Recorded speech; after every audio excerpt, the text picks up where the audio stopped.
लावणीच्या जुगलबंदीद्वारे वारकऱ्यांची सेवा, टाळ आणि घुंगरांचा झाला मिलाप।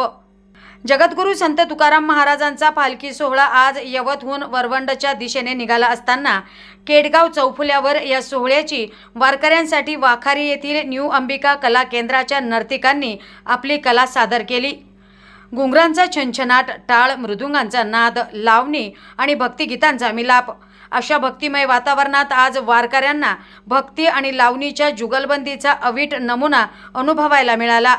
पालखी सोहळा चालत जात असताना लावणी नृत्यातून वारकऱ्यांची अनोखी सेवा या माध्यमातून केली जात असल्याचे पाहावयास मिळाले। वारीमध्ये न्यू अंबिका कला केंद्राच्या वतीने वारकऱ्यांची एक सोय किंवा जेवणाची व्यवस्था, त्यांच्या मनोरंजनाची देखील व्यवस्था केली जाते। काय सांगाल या संदर्भात, यावर्षी कसा अनुभव? संचालिका मी न्यू अंबिका सांस्कृतिक कला केंद्र गेली 32 वर्ष झाली वारकऱ्यांची सेवा होते।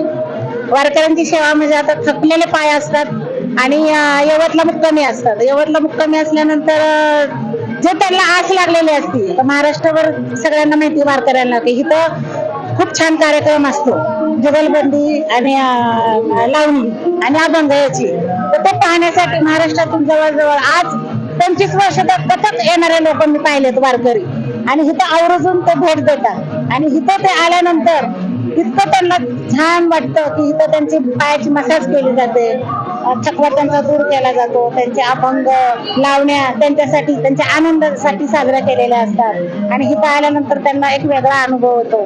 टाळ आणि चाळ ह्याची जी जुगलबंदी आहे आणि ज्याचा तो संगम आहे तो न्यू अंबिका कला केंद्रामध्येच पाहायला मिळतो। त्यामुळं महाराष्ट्रातून वारकरी खास करून इथं तो कार्यक्रम पाहण्यासाठी येतात आणि जेवणाचा आनंद घेतात। वेगळं असं काही नाहीये, जे नेहमीसारखंच आहे, पण यावेळेस जरा गर्दी पण वाढलेली आहे, वारकरी वाढलेले आहेत आणि म्हणजे उत्साहित काय की पाऊस सुरू झालेला आहे, त्यामुळे आता वारकरी आता पेरण्या वगैरे हे करून घरातली कामं आटपून मार्गस्थ झालेले आहेत। आता पाऊस चांगला पडू दे ही पांडुरंग चरणी आमची प्रार्थना आहे।